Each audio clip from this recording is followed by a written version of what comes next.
Бұл Изабель. Өте шебер тігінші. Ол тігінші басқаратын ауданда жұмыс істейтін. Изабель тігіншілікте нағыз суретші болды. Әр тігісті егжей-тегжейлі орындады. Және оны көптеген тұтынушылар жақсы көрді. Алайда Изабель өте арманшыл еді. Ол мәңгілік тігінші болғысы келмеді. Және әрқашан өзінің барлық адамдар үшін сұлу болуын армандады. Изабель, сіз не туралы армандайсыз?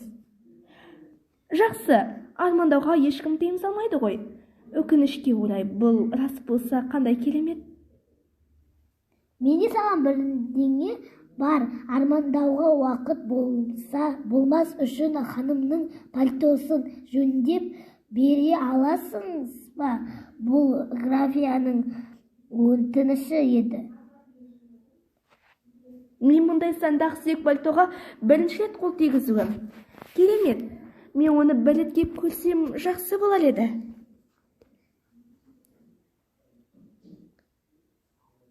Бірақ мен осында жұмыс істей берсем, мен кәдімгі тігінші болып қала беремін. Әлде Астанаға барып, көзімді ашу үшін пальтоны ұрлап графиня болып көрінейін бе? Бұл жақсы естіледі.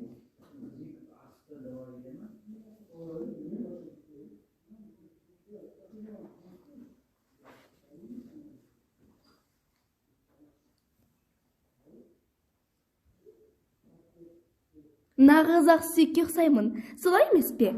Егер Астанаға барсам, сонда қарапайым халық менің кім екенімді білмейді. Бәрі шын ақ сүйектерде қарсы алып бас иеді.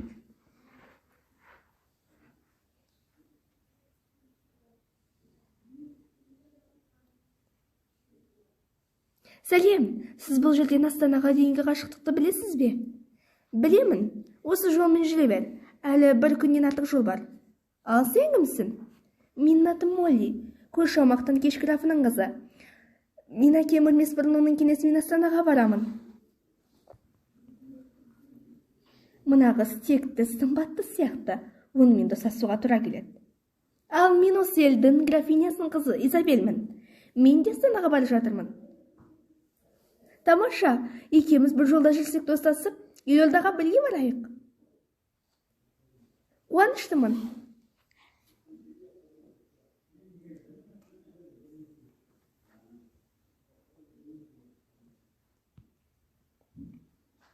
Көзімді ашу үшін елордаға шытырман оқиға үшін келдім. Сен ше? Біз бұрыннан жақын доспыз.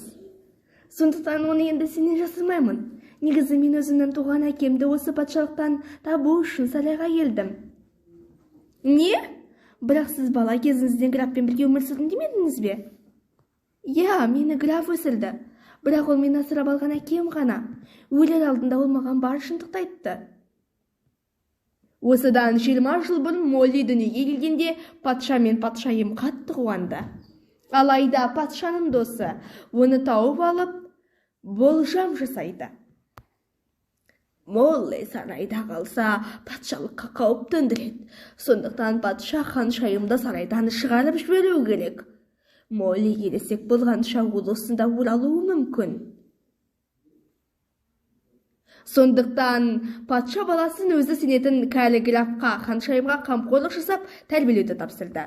Ол патшаға Молли мойнына тағып тұрған жарқыраған зергерлік алқа арқылы танытуына уәде берді. Олай болса, мен есейгенше асырап алған әкемнің тәрбиесінде болдым. Өкінішке орай ол көп ұзамай қайтыс болды және маған бәрін айтты. Демек, Молли қаңғыбас ханшайым. Оның қасірі түрін өлім санынан басқа ешкім білмейді. Егер мен бұл алқаны ұрлап кетсем, мен арманымдағыдай Молли ханшайым болып көрініп сарайға бара аламын.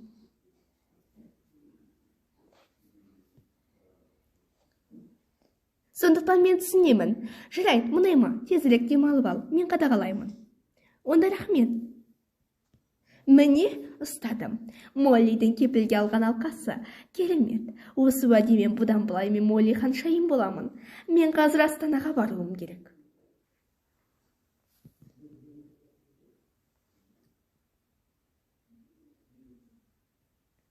Жақсы ұйықтадым. Ей, менің інжу алқам қайда? Изабель кетіп қалған. Ол менің алқамды ұрлап кеткен болу керек. Ол менің ата-анамды азғыру үшін мені жабайы қызға айналдырғысы келеді ме? Мен оны дереу тоқтатуым керек.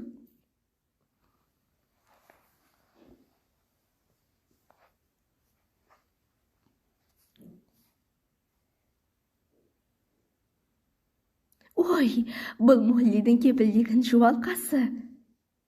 Біздің қыз. Бұл аты тек граф, менің марқұм адал досым білген. Бұл дұрыс, ол Молли.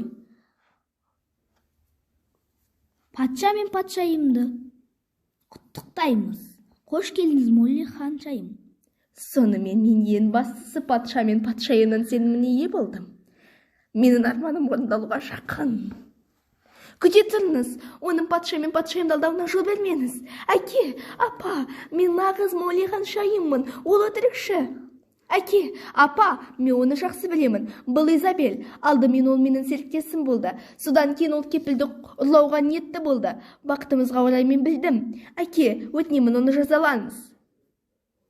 Өтірік айтады, мен нағыз Моллимін, ол Изабель. Бұл қалай жалған болуы мүмкін? Молли бұл жерге кепілмен келді, және тек менің досым графтың ғана айтқанын айтты. Ол да ханшайымның қамқор әкесі. Жоқ, әке, дұрыс емес. Мен Моллимін. Ол мен айтқан оқиғаны естіді. Содан кейін ханшайымға ұқсап кепілді ұрлады. Жеткілікті! Ханшайым болып көрінуге батылы барған жабайы қызды ұстап алып, оны зынданға апарыңыз. Неге мен оның бойында маған жақын бірдеңе бар деп ойлаймын? Күте тұрыңыз. Тегін шуалқа мен басқа әңгімеге сүйене отырып, кімнің шынайы және жалған екенін білу қиын. Оның орнына кәрі досымыздың үйіне барып, көз жеткізу үшін көмек сұрайық.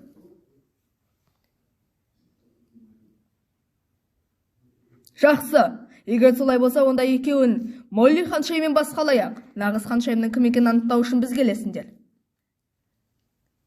Енді не істеуім керек? Молли не білет, мен де білемін. Анау достары құдай емес, нағыз ханшайымның қандай екенін ажырата алмайды. Қорқатын ештеңе жоқ. Ең бастысы патша жұмыста менің жағымда.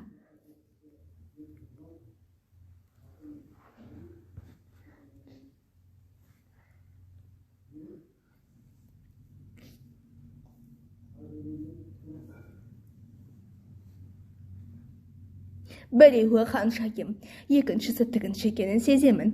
Бірақ нағыз ханшайымның кім екенін нақты айта алмаймын. Менде жалғанның өзін көрсетуге болатын жолы бар. Бұл патшаның менімен біраз ынтымақтасуын талап етеді.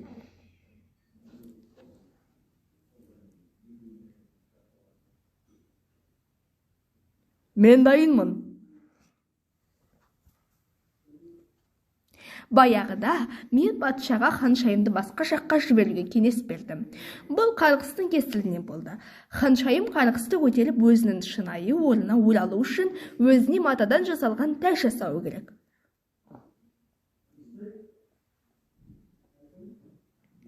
Дұрыс. Сондықтан мен ханшайым Моллиге қажетті өнер тігу дағдысына үйретуін өтіндім. Графқа жібердім.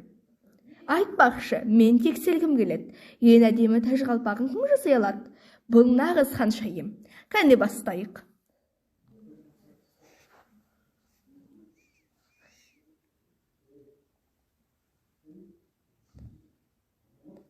Мұндай болады деп күтпеп едім. Құдай маған да көмектесті.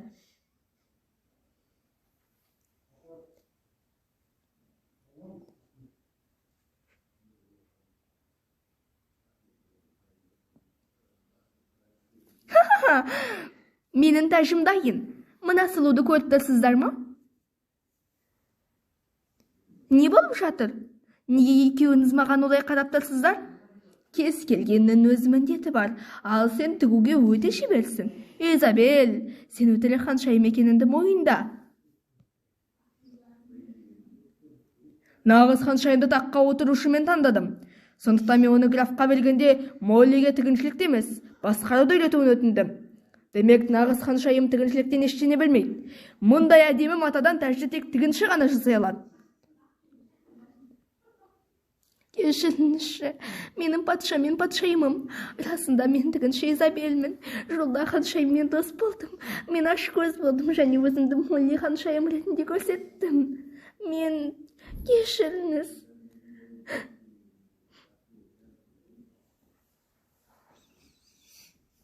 Молли, кешір, мен сені танымай қалдым. Сен оны қалай жасадағың келеді? Изабель, досыңыз айтқандай кез келген адамның міндеті бар. Тігінші атақты болу үшін енелерді пайдалануы керек. Басына тәж кигісі келетін иллюзияларға ашкөз болмауы керек. Достарыңмен адал бол. Және адамдарға мейірімді болу делін. Менің ойымша, Изабель сабақ алды. Өтінемін, оны кешіріңіз. Шынымды айтсам, сіздің талантыңызға тәнтімін. Сондықтан мен сені сарайға тігінші етіп алғым келеді. Сен не ойлайсың? Сонында бәрі сарайға оралды. Өздерінің шынайы орындарына оралды. Өзінің талантымен Изабель патшалықтағы номері 1 тігінші ретінде тез танымал болды. Барлығының сүйіктісі болды. Содан бері оны тігінші Изабель деп атағанын мақтан тұтатын.